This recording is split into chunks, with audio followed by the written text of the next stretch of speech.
கல்வி சேவையோடு இணைந்திருக்கின்ற மாணவர்கள் அனைவருக்கும் அன்பான வணக்கத்தினை தெரிவித்துக் கொள்ளுகின்றேன்.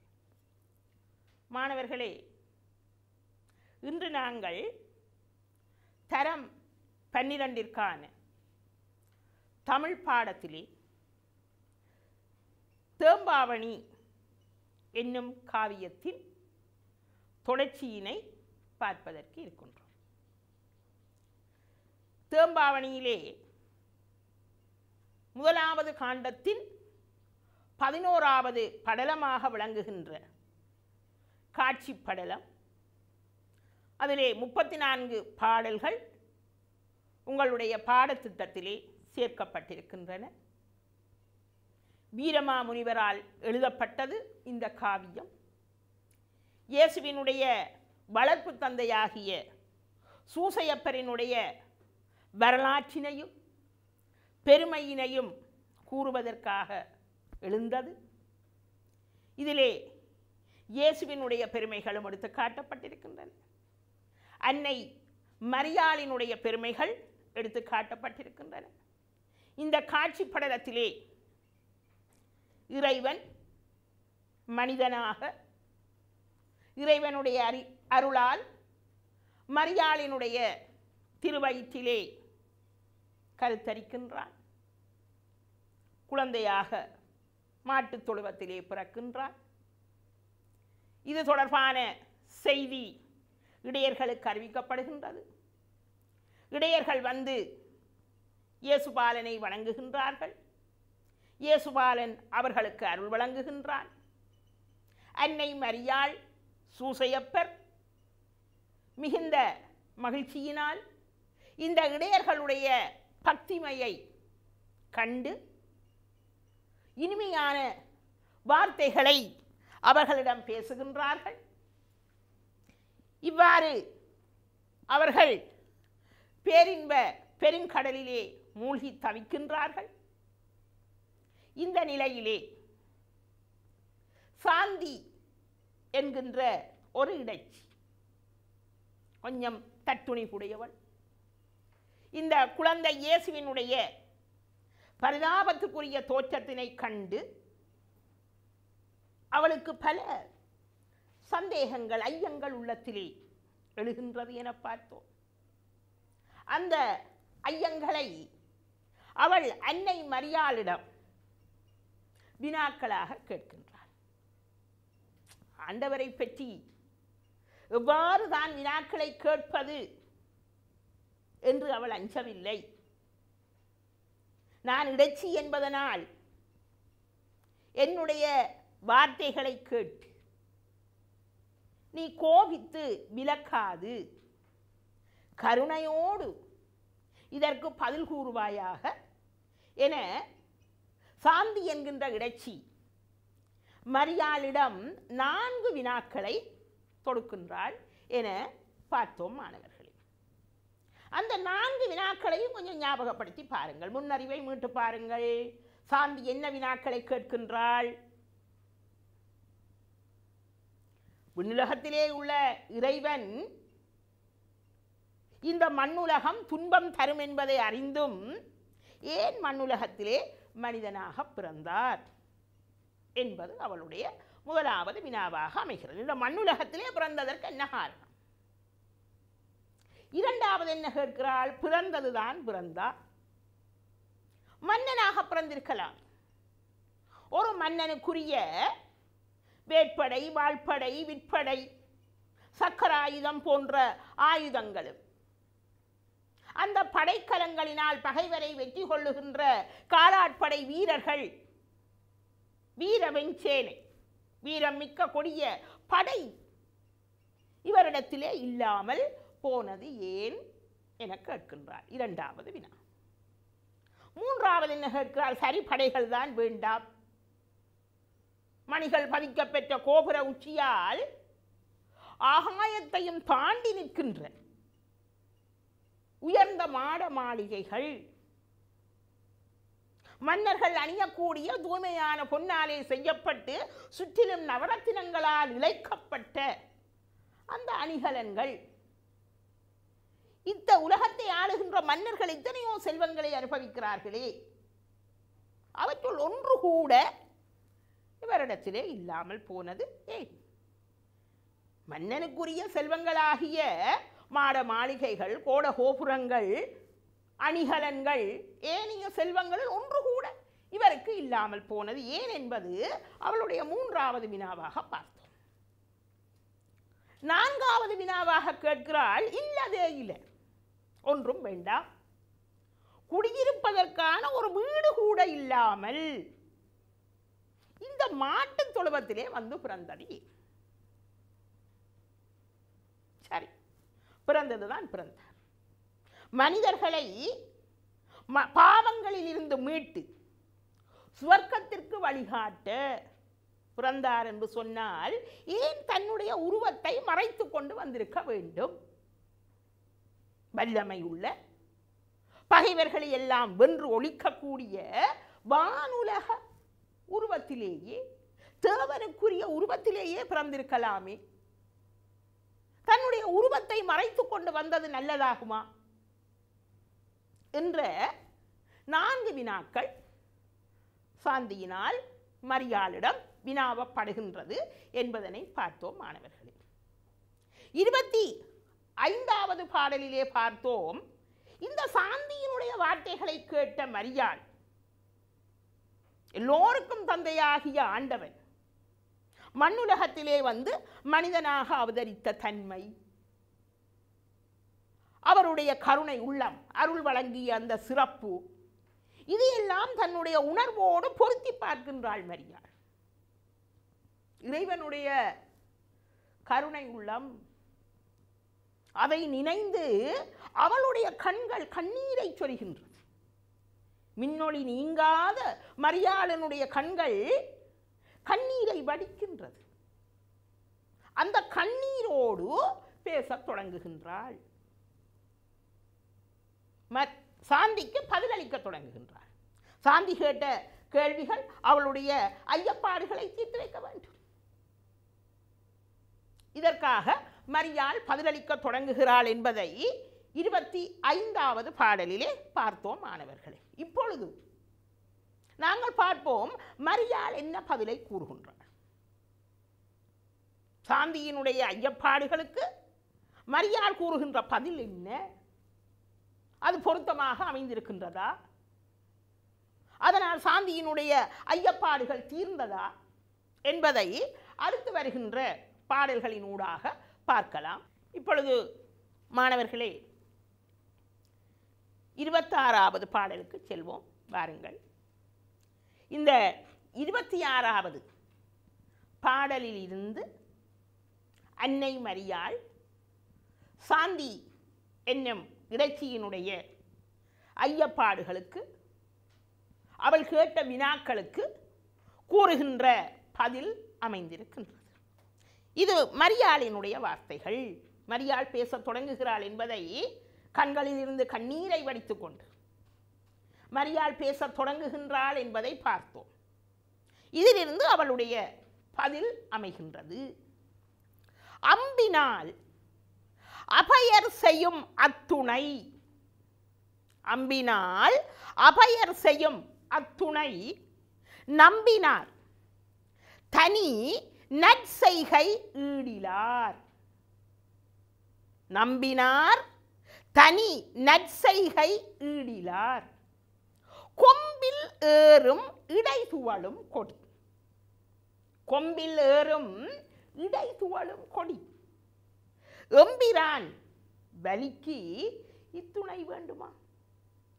எம்பிரான் வலிக்கு இத்துணை வேண்டுமா என கேட்கிறார்.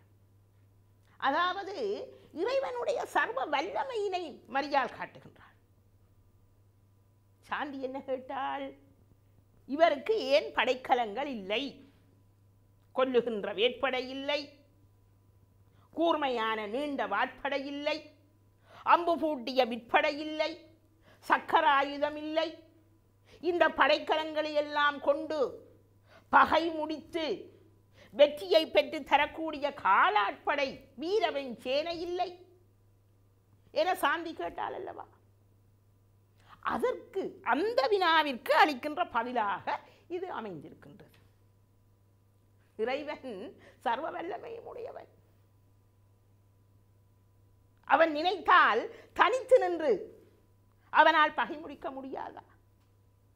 ஒரு கணம், ஒரு நொடி பொழுதிலே இந்த உலகத்தையே அழிக்க முடியாதா இறைவனால்? அவனுக்கு ஏன் இந்த படைகள்? சர்வ வல்லமைகளும் பொருந்திய இறைவன் படையினுடைய துணையுடனா வெற்றி கொள்ள வேண்டும். அவ்வளவு வல்லமை குறைந்தவனா இறைவன் என சாந்தி கேட்ட அந்த படைக்கலங்கள், படை வீரர்கள் ஏன் இவனிடத்திலே இல்லை என்ற வினாவிற்கு மரியாள் அளிக்கின்ற பதிலாக இது அமைந்திருக்கின்றது. அம்பினால் அபயர் செய்யும் அத்துணை நம்பினார் தனி நற்செய்கை ஈடிலார் கொம்பிலேறும் இடை சுவடும் கொடி. இது மாணவர்களே ஒரு உவமானம். கொம்பில் ஏறும் இடை துவளும் கொடி என்பது ஒரு உவமையாக கையாளப்பட்டிருக்கிறது. கொம்பு என்பது கொழுகொம்பு. கொடிகள் உங்களுக்கு தெரியும், கொடிகள் கொழுகொம்பில்லாமல் வளர்வதற்குரிய வலிமையற்றவை, துவண்டு விழக்கூடியவை. கொழுகொம்பை பற்றித்தான் கொடி படர். இப்போ நீங்கள் வீட்டில் வளர்க்கிற கொடிகளை பார்த்தால் தெரியும், அது பற்றி படர்வதற்கு ஏதோ ஒரு ஆதாரத்தை நாங்கள் அமைப்போம். தானாக வளர்கின்ற கொடிகள் கூட ஏதாவது ஒரு மரத்தினை பற்றி தான் வளரும். ஏன்? வல்லமை குறைந்தது.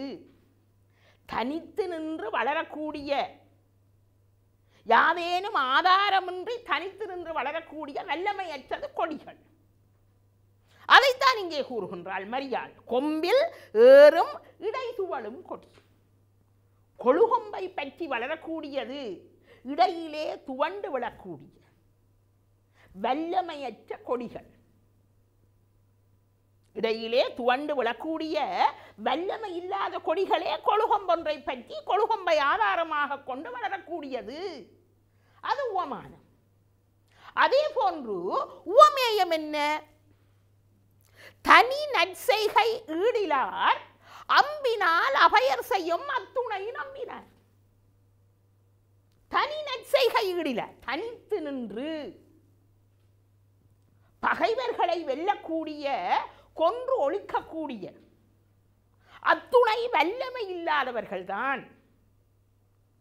தனித்து நின்று பகைவர்கள் எல்லாம் கொன்றொழிக்கக்கூடிய அத்தகைய வல்லமை அற்றவர்கள். அவர்கள் தான் யாரை நம்பியிருப்பார்கள்? அம்பினால் அபயர் செய்யும் அத்துணை நம்பினார். அம்பு போன்ற படைக்கலங்களினால் அபயமளிக்கின்ற வீரர்கள், படையானது அதனால் பெற்றுத்தரக்கூடிய வெற்றி, அந்த வெற்றியினை பெற்றுத்தரக்கூடிய அந்த படையினை நம்பியிருப்பார்கள். படையினை நம்பி இருப்பவர்கள் யார்? வலி இல்லாதவர்கள், வலிமை இல்லாதவர்கள். தனித்து நின்று பகைவர்களை வென்று ஒழிக்கக்கூடிய, கொன்றொழிக்கக்கூடிய வல்லமையற்றவர்கள் தான் இந்த படைக்கலங்களையும், அம்பு போன்ற படைக்கலங்களையும். அபயர் என்பது அடைக்கலம் தருபவர்கள். ஒரு மன்னனுக்கு அடைக்கலம் தருகின்றது. படையினால் தான் மன்னனுக்கு வெற்றி. அந்த படைபலத்தை தான் மன்னன் நம்பி இருக்கின்றான். தனித்து நின்று பகைவர்களை வெல்லக்கூடிய வல்லமையற்றவர்கள் தான் இந்த அம்பு போன்ற படைக்கலங்களினால் அபயமளிக்கின்ற படை வீரர்களை நம்பியிருப்பார்கள். அம்பினால் அபயர் செய்யும் அத்துணை நம்பினார். யார்? தனி நற்செய்கை ஈடிலார். தனித்து நின்று பகைவரை வெல்லக்கூடிய வல்லமை அற்றவர்கள். எதை போல? கொம்பிலேறும் இடை துவளும் கொடி. துவண்டு விழக்கூடிய கொடி கொழுகொம்பை பற்றி பிடித்து ஆதாரமாக கொண்டு வளருகின்றது. ஏன்? தனித்து வளரக்கூடிய வல்லமை இல்லை கொடிக்கு. ஆகவே இந்த கொம்பிலேறும் இடை துவளும் கொடி என்பது உவமானம். தனித்து நின்று பகைவரை வெல்ல முடியாத ஆற்றலற்று அம்பினால் பகை முடிக்கின்ற வீரர்களை நம்பியிருப்பவர்கள் உவமேயம். பொதுத்தன்மை என்ன? தனித்து நிற்கக்கூடிய வல்லமை அற்றவர்கள். தனித்து நிற்கக்கூடிய வல்லமை அற்றவர்கள். எம்பிரான் வலிக்கு இத்துணை வேண்டுமோ என்கின்றான். எம்பிரான் எங்களுடைய இறைவன், சகல வல்லமைகளையும் உடையவன். அவனுக்கு இத்தகைய துணை, எத்தகைய துணை? படைக்கலங்கள், வில், அம்பு, வாள் போன்ற படைக்கலங்கள், அவற்றினால் காரியத்தை முடிக்கின்ற படை வீரர்கள், சேனை, படை, இதெல்லாம் இறைவனுக்கு வேண்டுமா? எங்களுடைய இறைவனுடைய வல்லமை உனக்கு தெரியாதா? அவன் நினைத்தால் ஒரு நொடி பொழுதிலே இந்த உலகத்தை அழித்து விட மாட்டானா? அத்தகைய இறைவனுக்கு இத்தகைய துணைகள் வேண்டுமா? எம்பிரான் வலிக்கு இத்துணை வேண்டுமோ என்கிறார். சகல வல்லமைகளும் பொருந்தியவன் இறைவன், அவனுக்கு இத்தகைய துணைகள் வேண்டியது தானா என்கின்றார். ஆகவே மாணவர்களே, மரியாளினுடைய இந்த பதில் சாந்தி கேட்ட வினா, படைக்கலங்கள், வீரம் மிக்க படை இவருக்கு இல்லாமல் போனது ஏன் என்று கேட்ட அந்த வினாவிற்கு மிகச் சரியான பதிலாக அமைந்திருக்கின்றது. இதனூடாக இறைவனுடைய சர்வ வல்லமை உணர்த்தப்படுகின்றது. இறைவனுக்கு படைக்கலங்களும் தேவையில்லை, படை வீரர்களும் தேவையில்லை. அத்தகைய வல்லமையற்றவன் அல்ல. என்னத்தை போல? கொழுகொம்பை பற்றி படருகின்ற கொடியை போலவும் தனித்து நின்று பகையை முடிக்க முடியாத வல்லமையற்றவர்களைப் போலவும், படைபலத்தையும் பகைவர்களையுமே நம்பியிருக்கின்ற வல்லமையற்றவர்களைப் போலவும் இறைவன் வலிமையற்றவன் அல்ல. அவனுக்கு இத்தகைய துணை, படை பலங்களும் தேவையில்லை, படை வீரர்களும் தேவையில்லை என்பதாக மரியாளினுடைய பதில் அமைந்திருக்கின்றது. ஆகவே மாணவர்களே, நான் ஏற்கனவே கூறியது போன்று இந்த பகுதி மிக முக்கியமான பகுதி. உங்களுடைய காட்சி படலத்திலேயே மிக முக்கியமான பகுதி இதுதான். சாந்தியினுடைய வினாக்கள் அது நிறைய தத்துவங்களை உணர்த்துகின்றது. ஏன் மண்ணுலகத்திலே வந்தார்? ஏன் மாட்டுத் தொழுவத்திற்கு வந்தார்? ஏன் தன்னுடைய உருவத்தை மறைத்துக் கொண்டு வந்தார்? அவருடைய வந்த நோக்கம், இத்தகைய கிறிஸ்தவ சமய தத்துவங்கள் அதனூடாக எடுத்து காட்டப்படுகின்றது. அதே போன்று அந்த வினாக்களுக்கு மரியாதை அளிக்கின்ற பதில்களினூடாகவும் இறைவனுடைய பேராற்றல், சர்வ வல்லமைகள், கிறிஸ்தவ சமய உண்மைகள் எடுத்துக்காட்டப்பட்டிருக்கின்றன மாணவர்களே. ஆகவே இந்த விடயத்திற்கு நீங்கள் கொஞ்சம் அழுத்தம் கொடுக்க வேண்டும். இந்த விடயத்திலே மாணவர்களுடைய கூர்மையான அவதானம் வேண்டும். இப்பொழுது இந்த 26வது பாடலினுடைய அருஞ்சொற்களை பாருங்கள். அபயர், அடைக்கலம், அடைக்கலம் அளிப்பவர்கள். அபயம் என்றால் அடைக்கலம், அபயர் என்றால் அந்த அடைக்கலத்தை அளிப்பவர்கள் அபயர். துவளும் என்பது அசையும், இடை துவளும் கொடி. ஏறும் என்பது படரும், கொழுகொம்பை பற்றி படரும். வலிக்கு, வலிமைக்கு, எம்பிரான் வலிக்கு துணை வேண்டும். வலி என்பது வலிமையை, வல்லமையை குறிக்கும். இறைவனுடைய வல்லமை என்பது இதனுடைய பொருளாக அமைந்திருக்கின்றது. இப்பொழுது இந்த பாடலினுடைய பொருளை எவ்வாறு ஒழுங்கமைக்கலாம் என பார்ப்போம். இடையிலே துவண்டு விழுந்துவிடக்கூடிய கொடிதான் கொழுகொம்பை பற்றி படர்ந்து ஏறி போகும். இது உவமானம். அதுபோல் தனியே ஒருவனாய் நின்று பகைவரை தாக்கி வெல்வதற்குரிய திறமை இல்லாதவர்கள் தாம் அம்பு முதலான படைக்கருவிகளால் பகைவரை தாக்கி துணை செய்கின்ற வீரர்களை நம்பியிருப்பார்கள். இது உவமேயம். கொழுகொம்பை பற்றி படருகின்ற கொடி உவமானம். தனித்து நிற்கக்கூடிய வல்லமை அல்லாமல் படைபலங்களை நம்பியிருப்பவர்கள் உவமேயம். எம்பிரானுடைய வல்லமைக்கு இவ்விதமான படை வீரர்களின் துணை வேண்டுமா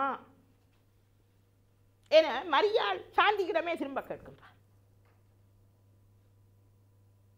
எம்பரானுடைய சகல வல்லமைகளும் பொருந்திய இறைவனுக்கு இத்தகைய படைபலங்களினுடைய படை வீரர்களுடைய துணை வேண்டுமா நீயே சொல்லு என கேட்கிறார். ஆகவே மாணவர்களே, இந்த பாடலிலே மரியாளுடைய பதில் அவனூடாக உணர்த்தப்படுகின்ற இறைவனுடைய பேராற்றல் சர்வ வல்லமை எடுத்து காட்டப்பட்டிருக்கின்றது. சிறந்த உவமை அணி ஒன்று இந்த பாடலிலே கையாளப்பட்டிருக்கிறது. கொழுகொம்பை பற்றி படர்ந்து ஏறிப்போகின்ற கொடி உவமானம். தனித்து நின்று வகை முடிக்க முடியாது படைபலங்களையும் அந்த படைபலங்களை கொண்டு அபயமளிக்கின்ற படை வீரர்களையும் நம்பியிருப்பவர்கள் உவமேயம். பொதுத்தன்மை என்ன? தனித்து நின்று காரியத்தை சாதிக்க முடியாது அல்லது தனித்து நிற்க முடியாத தன்மை, வல்லமை இன்மை. வல்லமை இன்மை என்பது பொதுத்தன்மையாக அமைந்திருக்கின்றது. ஆகவே மாணவர்களே, இப்பொழுது நாங்கள் அடுத்த பாடலுக்கு செல்வோம். 27வது பாடலுக்கு செல்லலாம் என நினைக்கின்றேன். இதுவும் மரியாளினுடைய பதிலாக அமைந்திருக்கிறது. சாந்தியினுடைய வினாக்களுக்கு மரியாளினுடைய பதில். தொடர்ந்து பேசுகின்றாள் மரியாள். வேண்டும் ஓர் வினை வேண்டுமென்றால் முடித்து. வேண்டும் ஓர் வினை வேண்டுமென்றால் முடித்து. ஆண்டும் ஓர் தனிக்கோல் அரசான். ஆண்டும் ஓர் தனிக்கோல் அரசான். எரிசூண்டும் ஓர் சினம் தோன்றுவழி. தோன்றுளி தான் தோன்றுவழி. அப்பகை தாண்டும் ஓர் வழி தாங்குவர் யாவரோ என்கின்றார். இங்கும் இறைவனுடைய வல்லமைதான் காட்டப்படுகின்றது மாணவர்கள். இறைவன் ஏன் மனிதனாக பிறந்தான், ஏன் படைபலம் இல்லை, ஏன் மாட மாளிகை இல்லை, ஏன் கோடகோபுரம் இல்லை, ஏன் அணிகலன்கள் இல்லை என்று சாந்தி கேட்கின்றார். அதற்குத்தான் கூறுகின்றான். வேண்டும் ஓர்வினை வேண்டுமென்றால் முடித்து. தான் செய்ய வேண்டும், செய்ய விரும்ப, செய்ய நினைக்கின்ற ஒரு கருமத்தை, ஒரு காரியத்தை, ஒரு செயலை வேண்டும் ஓர்வினை செய்ய முடிக்க எண்ணுகின்ற ஒரு காரியத்தை வேண்டுமென்றால் முடித்து செய்ய வேண்டும் என்கின்ற அந்த கணப்பொழுதிலேயே அப்பொழுதே அந்த வினையை முடித்து அழிக்க வேண்டும், உலகத்தை அழிக்க வேண்டும் என்றால் ஒரு கணப்பொழுதிலே இறைவனுக்கு முடியாதா? பகைவர்களை அழிக்க வேண்டும் என்றால் நினைத்த மாத்திரத்திலேயே செய்து முடிக்க இறைவனால் முடியாதா? அத்தகைய வல்லமை உள்ளவன் இறைவன். வேண்டும் ஓர்வினை வேண்டுமென்றால் முடித்து. தான் செய்ய வேண்டும், சாதிக்க வேண்டும் என்கின்ற நினைக்கின்ற ஒரு செயலை, காரியத்தை தான் நினைக்கின்ற அக்கணமே முடிக்கக்கூடியவன் இறைவன். வேண்டும் ஓர்வினை வேண்டுமென்றால் முடித்து. ஆண்டும் ஓர் தனிக்கோல் அரசான். ஓர் தனிக்கோல், தனி ஒப்பற்ற செங்கோல், ஆணை சக்கரம். அதனால் இந்த உலகத்தையே தனித்து ஆட்சி செய்பவன் இறைவன். தான் முடிக்க நினைக்கின்ற காரியத்தை முடித்த கணப்பொழுதிலேயே முடிக்கக்கூடியவன், அத்தகைய ஆற்றல் மிக்கவன். இந்த உலகம் முழுவதையுமே ஓர் தனிக்கோல், தன் ஒப்பற்ற செங்கோலினால், ஆணை சக்கரத்தினால் ஆட்சி செய்பவன் இறைவன். விண்ணுலகையும் மண்ணுலகையும். எரி தூண்டும் ஓர் சினம் தோன்றுளி. அத்தகைய இறைவனிடத்திலே, அத்தகைய வல்லமை பொருந்திய இறைவனிடத்திலே எரி தூண்டும், எரி நெருப்பு, நெருப்பை மூட்டிவிட்டது போன்ற ஓர் சினம் தோன்றுளி, ஒரு கோபம். சினம் என்பது கோபம். எரி தூண்டும் ஓர் சினம், நெருப்பை ஊதிவிட்டால் எவ்வாறு கொழுந்து விட்டெரியும், அதே போன்ற ஒரு பெருங்கோபம். தோன்றுளி, தோன்றுவழி, தோன்றுளி. தோன்றுளி தோன்றுகின்ற போது, தோன்றுமாக இருந்தால், இறைவனிடத்திலே ஒரு கோபம் உண்டாகுமாக இருந்தால் அப்பகை, அந்த பகையினை தாண்டும் ஓர்வழி தாங்குவர் யாவரோ. இறைவனுக்கு ஏற்பட்ட அந்த கோபத்தினை, அந்த பகையினை அவன் முடிக்க நினைத்தால் அதனை தாண்டி, அதனை வெற்றி கொள்ளக்கூடிய, அதனை முறியடிக்கக்கூடிய வல்லமை கொண்டவர்கள் இந்த உலகத்தில் யார் இருக்கிறார்கள் என கேட்கிறாள் மரியாள். இறைவனுக்கு ஏன் படையும் படைக்கலங்களும் படை வீரர்களுடைய துணையும்? அத்துணை வல்லமை இல்லாதவன் இறைவன். அவன் தான் செய்ய நினைக்கின்ற காரியத்தை ஒரு நொடி பொழுதிலே செய்து முடிப்பான். நீ அறியாததா? இந்த உலகத்தையே தன்னுடைய ஒப்பற்ற செங்கோலினால் தனித்து நின்று ஆள்பவன் இறைவன். அத்தகைய இறைவனுக்கு நெருப்பை மூட்டிவிட்டது ஊதிவிட்டது போன்ற ஒரு கொடும் கோபம் உண்டாகுமாக இருந்தால் இறைவனுடைய கோபத்தை தணிப்பதற்கு, அவனுடைய கோபத்தை வெல்வதற்கு இவ்வுலகத்திலே யாரால் முடியும் என கேட்கிறார். அவ இதனூடாகவும் என்ன கூறப்படுகின்றது? இறைவனுடைய பேராற்றல், இறைவனுடைய வல்லமை எடுத்து காட்டப்படுகிறது. அடுத்து வருகின்ற பாடல்களிலே அதற்கான உதாரணங்களை காட்டுகிறார். இறைவனுக்கு ஏற்பட்ட கோபம், உலகத்திற்கு ஏற்பட்ட அழிவு, இவற்றை உதாரணங்களோடு எடுத்து காட்டுகின்றாள் மரியாள். இறைவனுக்கு ஏன் படைபலம் இல்லை, ஏன் படைவர்கள் இல்லை என்ற சாந்தியினுடைய கேள்விக்குத்தான் இதுவும் பதிலாக அமைகிறது. இறைவன் நினைத்தால் ஒரு கணப்பொழுதிலே உலகை அழிப்பான். அவனுக்கு கோபம் ஏற்படுமாக இருந்தால் அந்த நேரத்தில் அவனுடைய கோபத்தை யாராலுமே தணிக்க முடியாது. அவனுடைய கோபத்தை வெல்வதற்கு, தாண்டுவதற்கு இந்த உலகத்திலே யாருக்கு வல்லமை இருக்கின்றது என கேட்கின்றார். இப்பொழுது மாணவர்களே, இந்த 27வது பாடலிலே கையாளப்பட்டிருக்கின்ற அருஞ்சொற்களை பாருங்கள். வேண்டும் ஓர் வினை. வினை என்பது செயலை குறிக்கும். கோல், செங்கோல், நீதியான ஆட்சி. ஓர் தனிக்கோலினால். கோல் என்பது செங்கோல், நீதியான ஆட்சியினை, நடுவுநிலைமை தவறாத ஆட்சியினை குறிக்கும். தனி என்பது ஒப்பற்ற என்னும் பொருளிலே கையாளப்பட்டிருக்கின்றது. எரி என்பது நெருப்பை குறிக்கிறது. எரி, நெருப்பை ஊதிவிட்டது போல ஒரு கோபம், அது உவமையாக கையாளப்பட்டது. உவமானம், நெருப்பை ஊதினால் எவ்வாறு கொழுந்து விட்டு எரியுமோ அதே போல ஒரு கடுங்கோபம். இறைவனுக்கு ஏற்படக்கூடிய கடுங்கோபம் உவமேயம். இங்க நெருப்பு, நெருப்பை ஊதுதல், நெருப்பை மூட்டி விடுதல் உவமானம். தோன்றுளி, தோன்றுகின்ற போது. தோன்றுளி என்பது தோன்றுகின்ற போது. இறைவனுக்கு ஒரு கோபம் தோன்றுகின்ற போது அதை யாராலுமே தணிக்க முடியாது. அவன் பகை முடிக்க கருதினால் அதை யாராலும் வெல்ல முடியாது என்கின்றாள் அன்னை மரியாள்.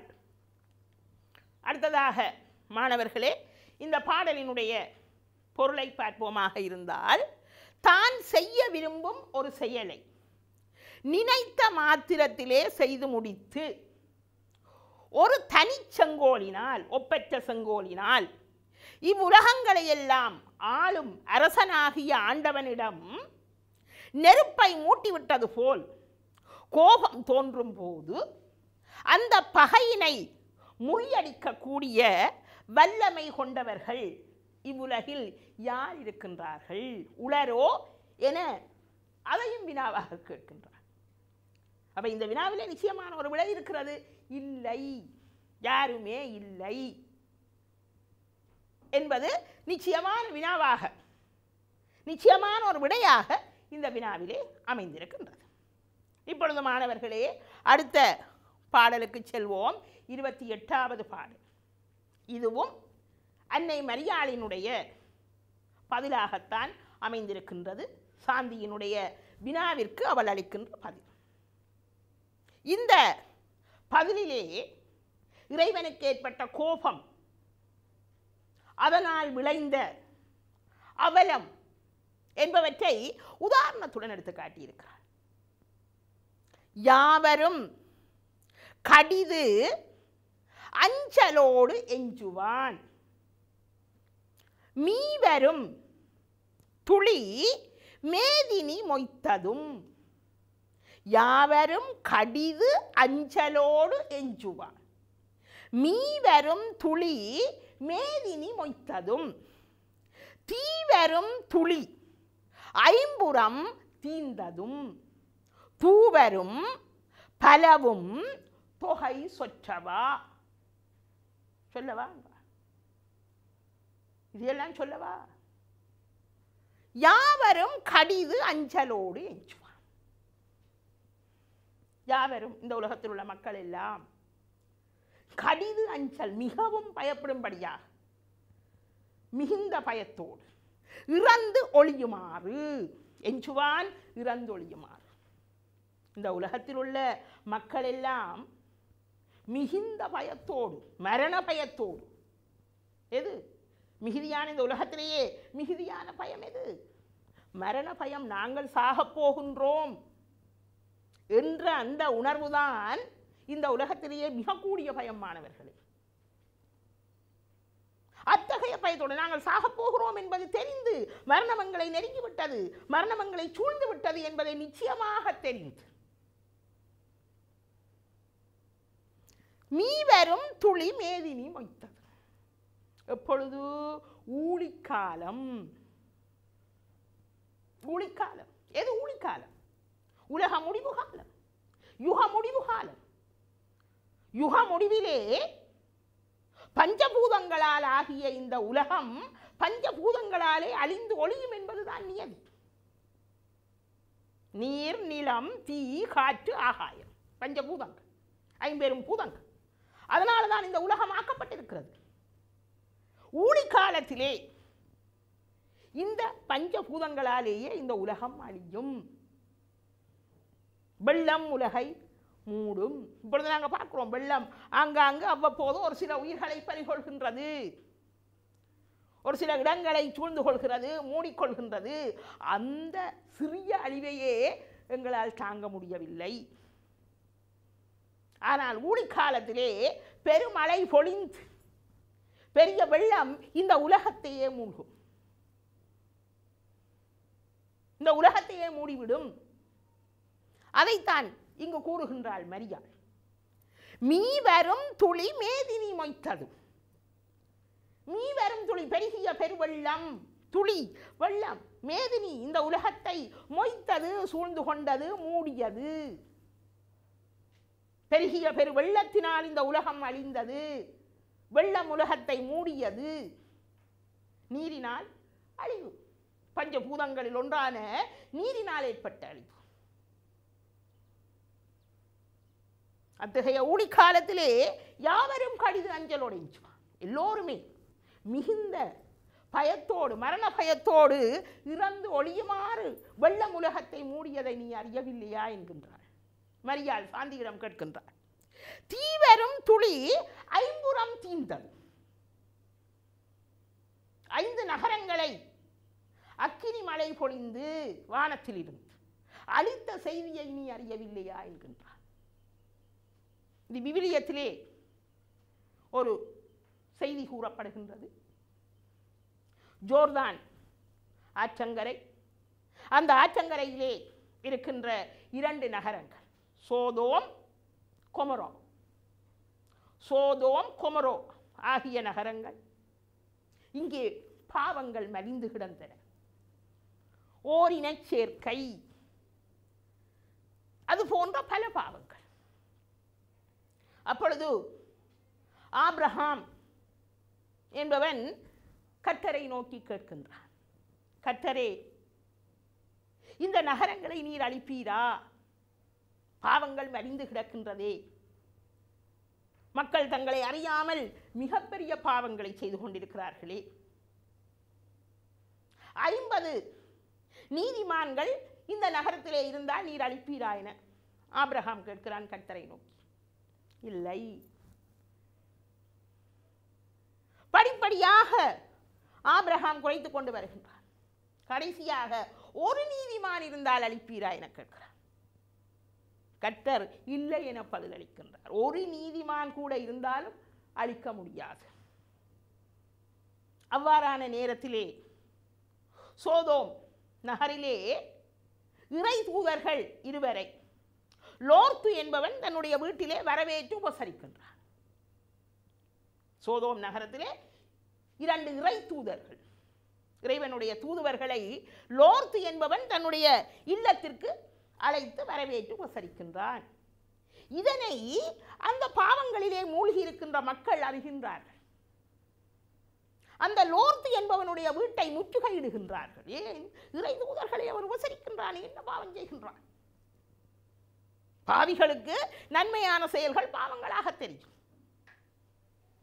இதனால் அந்த வீட்டை முற்றுகையிட்டு அழிப்பதற்கு அவருக்கு தண்டனை, லோத்து என்பதற்கு தண்டனை வழங்க தீர்மானிக்கின்றார். இறைவன் என்ன செய்கின்றான்? இறைவன் கோபம் கொள்ளுகின்றான். இப்பொழுது இறைவனுக்கு கோபம் உண்டாகின்றது. அங்கே மரியாள் சொன்னாள் அல்லவா, நெருப்பை மூட்டிவிட்டது போல ஒரு கோபம் தோன்றுமாக இருந்தால் அத்தகைய ஒரு கோபம் இறைவனுக்கு ஏற்படுகின்றது. அதனால் வானத்தில் இருந்து அக்கினி மழை, அக்கினியை சொரிந்து கந்தக மழை பெய்வித்து அந்த ஜோர்தான் ஆற்றங்கரையில் உள்ள அந்த சோதோம் கொமரோ ஆகிய 2 நகரங்களையும் இறைவன் நெரிக்கின்றான். அது மட்டுமல்ல, அந்த நகரங்களுக்கு அருகிலே இருந்து அட்மா, சீபோம், பெலா, அந்த சோதோம் கொமரா ஆகிய நகரங்களுக்கு அருகிலே இருக்கின்ற பாவ நகரங்கள் அட்மா, சீபோம், பெலா, இந்த நகரங்களையும் அக்கினி மழையினால் இறைவன் எரிக்கின்றான். இறைவனுக்கு ஒரு கோபம் ஏற்பட்டால், நெருப்பை தூண்டிவிட்டது போல ஒரு கோபம் ஏற்பட்டால் அந்த பகையை முடிக்க அவன் கருதுவானாக இருந்தான். அதனை வெல்வதற்கு யார் இருக்கின்றார்கள் என்று கேட்டால் அல்லவா, அதற்கு உதாரணம் காட்டுகின்றாள் மரியாள். அதைத்தான் இங்கே குறிப்பிடுகின்றாள். தீவரும் துளி ஐம்புறம் தீந்ததும். நெருப்பு மழை, அக்கினி மழை பொழிந்து இந்த ஐம்புறங்களை தீந்தது, எரித்தது, அழித்தது. எது ஐம்புறங்கள்? 5 நகரங்களவை: சோதோம், கொமரோ, அட்மா, சீபோம், பெலா. ஜோர்தான் ஆற்றங்கரையில் இருந்த 2 நகரங்கள், அவற்றுக்கு அருகில் இருந்த இந்த 3 நகரங்கள் 5ஐயுமே இறைவன் எரித்தான். ஏன்? பாவங்கள் மலிந்தன, பொறுக்க முடியாத பாவம். ஆகவே தூவரும் பலவும் தொகை சொற்றவா என கேட்கிறார். இறைவனுடைய இப்படி எத்தனையோ உதாரணங்கள் இருக்கின்றது. தூவரும், தூ என்பது தூய்மையான, பரிசுத்தமானது. அழித்தது என்பது பாவம் இல்லை. பகைவர்களை அழிப்பது, கெட்டவர்களை அழிப்பது நல்ல விடயம். அதற்குத்தான் அவதார புருஷர்கள், இறைவர்கள், இறைவன் தூதுவர்களாக தோற்றமெடுக்கின்றார். துஷ்ட நிக்கிரக சிஷ்ட பரிபாலன, துஷ்டர்களை அழித்து நல்லவர்களை வாழ வைப்பதற்கு காலந்தோறும் அவதார புருஷர்கள் தோற்றமெடுக்கின்றார்கள். ஆகவே இத்தகைய தூய்மையான இறைவனுடைய செயல்கள் பல உள்ளது. இதையெல்லாம் தொகை சொற்றவா, இதையெல்லாம் நான் எண்ணி காட்டவா என்று கேட்கிறாள் மரியாள். இறைவனுடைய வல்லமைக்கான சான்றுகள் எவ்வளவோ உண்டு. அவனுக்கு ஏன் படைக்கலங்கள், அவனுக்கு ஏன் படைபலம், அவனுக்கு ஏன் படை வீரர்களுடைய துணை? அவன் நினைத்தால் ஒரு கணப்பொழுதிலே இந்த உலகத்தையே அழிப்பான். வேண்டும் ஓர்வினை வேண்டுமென்றால் முடிப்பான். அதற்கான சான்றாக மரியாள் இந்த வெள்ளத்தினால் உலகம் மூடப்பட்டதும், அதே போன்று இறைவனுக்கு கோபம் ஏற்பட்ட போது ஐம்புறங்கள், இப்பொழுது நாங்கள் சொன்ன 5 நகரங்கள் அக்கினி மழையினால் எரிக்கப்பட்டதையும் சான்றாக காட்டி, இதுபோல இத்தனையோ உள்ளது. இதையெல்லாம் நான் சொல்லி காட்டவா, சொற்றவா, சொல்லி காட்டவா, சொல்லவா என கேட்கிறார். சில நிச்சயமான விடயங்கள் மாணவர்களே, நிச்சயமான விடைகள் வினாக்களாக அமையும். இங்கு மரியாளினுடைய பதில் எல்லாம் வினாவாகத்தான் அமைந்திருக்கின்றது. சாந்தி கேட்ட வினாக்கள், அதற்கு மரியாள் அளிக்கின்ற இந்த பதிலில் எல்லாம் நிச்சயமான விடை ஒன்று அமைந்திருக்கின்றது. இல்லை, இல்லை, இல்லை. ஆகவே இந்த பாடலினுடைய அறிஞ்சொற்களை பார்ப்போமாக இருந்தால், கடிது, மிகுதி. இந்த கடிது என்பது கடி என்ற உரிச்சொல்லின் வழியாக பிறந்த சொல். கடி என்பது உரிச்சொல்லு, மிகுந்த, மிகுதியான என்ற பொருளிலே வரும். அதன் வழியாக பிறந்ததுதான் கடிது, உரிச்சொல் வழியாக பிறந்த பேச்சு. மிகுதி, மீ வரும், வானத்திலிருந்து வரும். எது? மழை. மொய்த்ததும் மூடிக்கொண்டதும். தூவரும் தூவரும் தொகை சொற்றவா, தூவரும் பலவும் தொகை சொற்றவா என்கிறார். தூவரும் தூய்மையான, தூய்மையினால் வரும். எது தூய்மையினால் வரும்? அந்த இறைவனுடைய செயல்கள், பரிசுத்தத்தினால் தூய்மையினால் விளைகின்ற செயல்கள். உலகத்தை அழிக்கின்றான், பாவிகளை எரிக்கின்றான், பாவிகளை அழிக்கின்றான் என்றால் அது தூய்மையான செயல், தூய்மையினால் வரும். எஞ்சுவான் இறந்து ஒளிவர், இறந்து ஒளிதல், எஞ்சுதல் இறந்து ஒளிதல். இங்க இறந்து ஒளிவதற்காக யாவரும் கடிது அஞ்சலோடு எஞ்சுவான், இறந்து ஒளிவதற்காக. மேதினி உலகம், புறம் நகரம், ஐம்புறம் 5 நகரங்கள், ஐம்புறம் 5 நகரங்கள், சோதோம், கொமரோ, சீபோம், அட்மா, பெலா. 5 நகரங்கள். புறம் என்பது நகரம், சொற்றவோ சொல்லவோ. இது இந்த பாடலினுடைய அறிஞ்சொற்கள். இப்பொழுது இந்த பாடலினுடைய பொருளை எவ்வாறு ஒழுங்கமைக்கலாம் என பாருங்கள். மக்கள் அனைவரும் மிகுந்த பயத்துடன் இறந்து ஒளியுமாறு பொழியும் மழை வெள்ளம் உலகினை மூடி மறைத்ததுவும், அக்கினி மழையினால் 5 நகரங்கள் எரிந்து போனதும், இவ்வாண்டவனால் தூய்மை பொருந்தி வரும் ஏனைய வல்லமை மிகுந்த செயல்களையும் தொகை சொல்லி காட்ட வேண்டுமா என்பது மரியாளினுடைய பதிலாக அமைந்திருக்கின்றது. அப்ப இதனூடாகவும் மாணவர்களே இறைவனுடைய பேராற்றல், இறைவனுடைய சர்வ வல்லமை என்பவற்றை ஆதாரத்துடன் எடுத்து காட்டுகின்றாள் மரியாள் சாந்திக்கு. ஏன் சாந்தி கேட்டால் அல்லவா, ஏன் படைபலம் இல்லை, ஏன் படைக்கலங்கள் இல்லை, ஏன் படை வீரர்கள் இவருக்கு இல்லாமல் போனது? அதற்கான பதிலாக இது அமைந்திருக்கின்றது. அடுத்ததாக 29வது பாடலுக்கு செல்வோம் மாணவர்களே. சொல் தவிர்ந்த அருள் தொழில் கால் இது என்று. சொல் தவிர்ந்த அருள் தொழில் கால் இது என்று உற்று அவிந்த உடுமுடியால் உரைத்து. உற்று அவிந்த உடுமுடியால் உரைத்து. இற்று அவிந்த இடைச்சி உணர்ந்த பின். இற்று அவிந்த இடைச்சி உணர்ந்த பின் பற்று அவிந்த உரைப்பயன் கூறுவாள். பற்று அவிந்த உரைப்பயன் கூறுவாள். இவ்வளவும் மரியாளினுடைய பதில்கள். இப்பொழுது நாங்கள் பார்த்த 28வது பாடல் வரைக்கும் பார்த்த விடயம் 26வது பாடலில் இருந்து மரியாள் சாந்தியினுடைய வினாக்களுக்கு கூறிய பதில். இது சாந்தியினுடைய அந்த ஐயப்பாடுகளை முற்றாக தீர்த்தது. இனி அவளுக்கு கேட்பதற்கு வினா இல்லை. அவள் கேட்ட கேள்விகளுக்கெல்லாம் சரியான விடை, அவளுடைய ஐயத்தை தீர்ப்பதற்கான விடையை மரியாள் அளித்தாள். சொல் தவிர்ந்த அருள் தொழில் கால் இது என்று. சொல் தவிர்ந்த வார்த்தைகளால் விளக்க முடியாது, வார்த்தைகளுக்கு அப்பாற்பட்ட, வார்த்தைகள் தேவையில்லை. சொல் தவிர்ந்த அருள் தொழில்கால். அருள் தொழில் இறைவனுடைய அருளை, அருட்செயலை செய்ய போகின்ற கால் என்பது காலம், நேரம். வார்த்தைகளால் வர்ணிக்க முடியாத, வார்த்தைகளுக்கு அப்பாற்பட்ட இறைவனுடைய அருட்செயலை செய்ய போகின்ற காலம் இது. தோன்றிற்று, இறைவன் பிறந்து விட்டான், இறைகுமாரன் தோன்றிவிட்டான். ஆகவே இறைவனுடைய அருட்செயல் வேண்டும், ஓர்வினை வேண்டுமென்றால் முடித்து. அத்தகைய செயலை செய்ய போகின்ற காலம் உதயமாகிவிட்டது, சரியான நேரம் வந்துவிட்டது. இது அன்று. கால் என்பது இங்கு காலம், பொழுது, சந்தர்ப்பம் என்னும் பொருளிலே வந்திருக்கின்றது.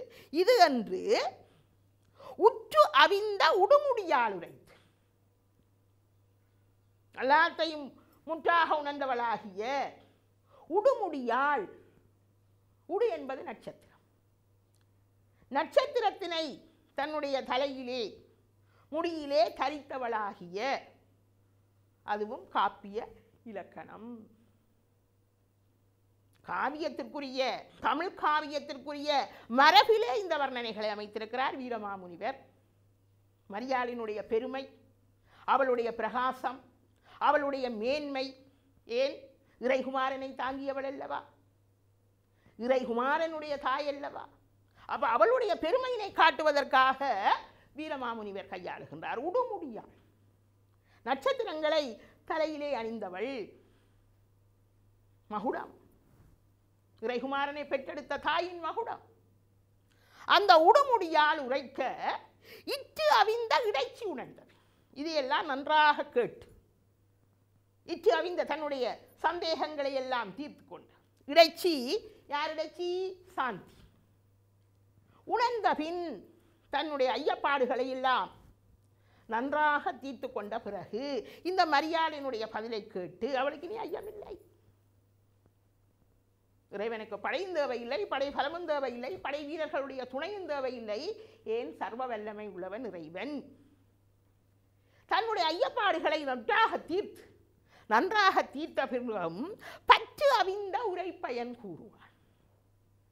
பற்று அவிந்த உரைப்பயன் இன்னும் அவள் கேட்ட சில வேத வாசகங்கள் அவள் அறிந்திருக்கிறாள். சில வேத வாசகங்களை அறிந்திருக்கிறாள். அவற்றை கூறத் தொடங்குகின்றாள். இன்னும் அவளுக்கு சந்தேகம் இருக்கு. இயேசுகுமாரனுடைய பிறப்பு தொடர்பாக அல்ல, சில வேத வாசகங்களை அவள் அறிந்து வைத்திருக்கிறாள். அது தொடர்பான தன்னுடைய சந்தேகத்தை கேட்க தொடங்குகின்றாள். பற்று அவிந்த உரைப்பயன் கூறுவாள். அவளுக்கு இப்ப சந்தேகங்கள் எல்லாம் தீர்ந்து விட்டது மரியாளினுடைய பதில்களால. இன்னும் அந்த உரைப்பயன் என்பது சில வேத வாசகங்கள், அவள் அறிந்து வைத்திருக்கிற வேத வாசகங்கள், அது தொடர்பான சில ஐயப்பாடுகளை மரியாளிடம் கேட்க முற்படுகின்றாள். ஆகவே மாணவர்களே, இந்த பாடலின் அறிஞ்சொற்களை பார்ப்போமாக இருந்தால், கால் என்பது காலம், பொழுது என்னும் பொருளிலே வந்திருக்கின்றது. அவிர்ந்த ஒளி வீசிய, பற்று என்பது ஆசை, உடுமுடியால் விண்மீன்களை முடியாக சூடியவள், விண்மீன்களை முடியிலே தரித்தவள் யார்? அன்னை மரியாள். இந்த பாடலுக்கான பொருளை ஒழுங்கமைப்போமாக இருந்தால், சொற்களால் விவரிக்க முடியாது, வார்த்தைகளுக்கு அப்பாற்பட்ட கருணை செயலை கடவுள் செய்யும் காலம் இது என்று ஒளி மிகுந்த விண்மீன்களை முடியாக சூடிய மரியாள் கூறவும், அதை உணர்ந்து கொள்ளும் அறிவினை கொண்டவளாய் ஒளிர்ந்த, அங்கே அவிர்ந்த என்று வந்ததே அது ஒளிர்ந்த இடைச்சியாகிய சாந்தி தன் ஆர்வம் மிக்க கேள்விகளுக்கான விடையை அறிந்து உணர்ந்து பயன் தரும் சொற்களை கூறத் தொடங்கினாள். அந்த பயன் தரும் சொற்கள் என்பது அவள் அறிந்து வைத்திருக்கின்ற வேத வாசகங்கள். அதான் இங்கு பயன் தருகின்ற சொற்கள் எனப்படுகிறது. அதனை கூற தொடங்குகின்றாள். அடுத்ததாக மாணவர்களே, நாங்கள் இப்பொழுது 30வது பாடலுக்கு செல்லலாம் என நினைக்கின்றேன். கூறு வாழ் செய்யும் கொள்கையின் என் உளம் பீறுவாள் என பின்னையோர் ஐயமும் தேறுவாய் மொழி கேட்டிட செப்புவேன் ஈறுவாயில எந்தையின் அன்னையே என்கிறார். இது சாந்தியினுடைய வார்த்தைகள். சொன்னால் அல்லவா, இன்னும் எனக்கு சில விடயங்களை தெளிவுபடுத்த வேண்டிய தேவை ஏற்படுகிறது. அவள் அறிந்து வைத்திருக்கின்ற அந்த வேத வாசகங்கள், அதை இங்கே கேட்கிறாள். ஈறுவாயில எந்தையின் அன்னையே, இது விழிக்கிறாள், மரியாளை விழிக்கிறாள். அதுதான் பொருளை ஒழுங்கமைக்கும் போது முதலிலே வர வேண்டும். ஈறுவாயில எந்தையின் அன்னையே, ஈறுவாய் முடிவு காலம், ஈறு என்பது முடிவு. ஈறுவாயில முடிவில்லாத, தொடக்கமும் முடிவும் இல்லாதவன் இவ்வுலகில் யார்? இறைவன் மட்டுமே. அந்த இறைவனை ஈன்றெடுத்த அன்னைதான் மரியாள். அதான் ஈறுவாயில எந்தையின் அன்னை என்கிறார். முடிவில்லாத, இந்த உலகத்திலே எல்லாத்துக்கும் முடிவிருக்கு, தோற்றம் பெற்ற எல்லாத்திற்கும் முடிவிருக்கின்றது. இடையிலே தோன்றிய எல்லாம் இடையிலே அழிந்து போகும். அனாதியாய் நிற்பது எதுவோ அதுதான் நிலைத்து நிற்கும். எது? இறைவன் மட்டுமே. அதனால்தான் இறைவன் மட்டும் மெய்ப்பொருள் எனப்படுகின்றது. மற்றதெல்லாம் பொய்ப்பொருள், நிலையற்றது எல்லாமே பொய்ப்பொருள். நாங்கள் பொய்யான எல்லாவற்றையும் மெய்யென நம்பிக்கொண்டிருக்கின்றோம், மெய்யானதை பொய்யென நம்புகின்றோம். இங்கு ஈறுவாயிலே எந்தையின் அன்னையே என்கிறார். முடிவில்லாத எந்தை, எங்களுக்கெல்லாம் தந்தையாக விளங்குகின்ற அந்த இறைவனுடைய, அந்த இறைவனை பெற்றெடுத்த அன்னையே என்கிறார். இறைவனை பெற்றெடுத்தவள் அல்ல, முடிவே இல்லாத இறைவனை பெற்றெடுத்தவள். ஈறுவாயில எந்தையின் அன்னையே விழிக்கிறாள் சாந்தி. கூறுவாள் செய்யும் கொள்கை. கூறுவாள் கூறுபடுத்துகின்ற வாழ், செய்யும் கொள்கை அதனுடைய தொழிலை போல. வாழ் என்ன செய்யும்? வாழ் வெட்டி பிளக்கும், கூறுபடுத்தும், பிளக்கும். அது உவமானம். கூறு வாழ் செய்யும் கொள்கை. எல்லாவற்றையும் கூறுபடுத்துகின்ற, வெட்டி பிளக்கக்கூடிய வாளினுடைய தொழிலை போல என்னுளம், என்னுடைய உள்ளத்திலே பீறுவாள் என பின்னையோர் ஐயம். பீறுவாள் பிளக்கின்ற வாழ் போல ஒரு விடயம், இன்னும் ஒரு சந்தேகம் என்னுடைய உள்ளத்தை அது புலந்து கொண்டிருக்கு. தெளிவுபடுத்தாவிட்டால் நான் இறந்து விடுவேன். என்னுடைய உள்ளத்தை பிளக்கின்றது. என்னத்தை போல? கூறுவாள் செய்யும் கொள்கை. கூறுபடுத்துகின்ற வாழ் போன்ற அந்த வாழ் செய்கின்ற தொழிலை போல என்னுடைய உள்ளத்திலே இன்னும் ஓர் ஐயம், இன்னும் ஓர் சந்தேகம் என்னுடைய உள்ளத்தை பிளந்து கொண்டு இருக்கின்றது. பீறுவாளின் பின்னை ஓர் ஐயமும், இன்னும் பின்னை இன்னும் ஓர் ஐயம், ஒரு சந்தேகமும் தேறுவாய் மொழி கேட்டிடச் செப்புவேன். தேறு தெளிதல். அந்த சந்தேகத்திலிருந்து நான் தெளிந்து கொள்ளும் பொருட்டு. இப்போ என்னுடைய சந்தேகங்களை எல்லாம் நீக்கிறேன். இப்போ எனக்கு அது தொடர்பான சந்தேகம் இல்லை. ஆனால் என்னுடைய உள்ளத்தை அரித்து கொண்டிருக்கின்ற, என்னுடைய உள்ளத்தை பிளந்து கொண்டிருக்கின்ற இன்னும் ஒரு சந்தேகம் உண்டு. அதை உன்னிடமிருந்து கேட்டு தெளிந்து கொள்வதற்காக தேறுவாய் மொழி, உன்னுடைய வார்த்தைகளை கேட்டு, மொழி வார்த்தைகள், அதனை தெளிந்து கொள்வதற்காக செப்புவேன். செப்புதல் கூறுதல். நான் கூறுவேன் உன்னுடைய வார்த்தைகளால், உன்னுடைய பதிலால் என்னுடைய உள்ளத்தை கூறுபடுத்தி கொண்டிருக்கின்ற அந்த சந்தேகத்தினை நீக்கி அதிலிருந்து நான் தெளிவு பெறும் பொருட்டு உன்னிடத்திலே கேட்பேன், கூறுவேன். இது ஏற்கனவே வந்து விட்டது. இருவாயில எந்தையின் அன்னையை இது முன்னுக்கு வரும். முடிவில்லாத எங்களுடைய எல்லாம் தந்தையாக விளங்குகின்ற இறைவனை பெற்றெடுத்த அன்னையே, கூறுவாள் செய்யும் கொள்கையின் என்னுடம் பீறுவாள் என பின்னையோர் ஐயமும் தேறுவாய் மொழி கேட்டிட செப்புவேன் என்கின்றார். ஆகவே மாணவர்களே, இந்த 30வது பாடலிலே உள்ள அறிஞ்சொற்களை பார்ப்போமாக இருந்தால், கூறுவாள் பிளவுபடுத்தும் வாழ்.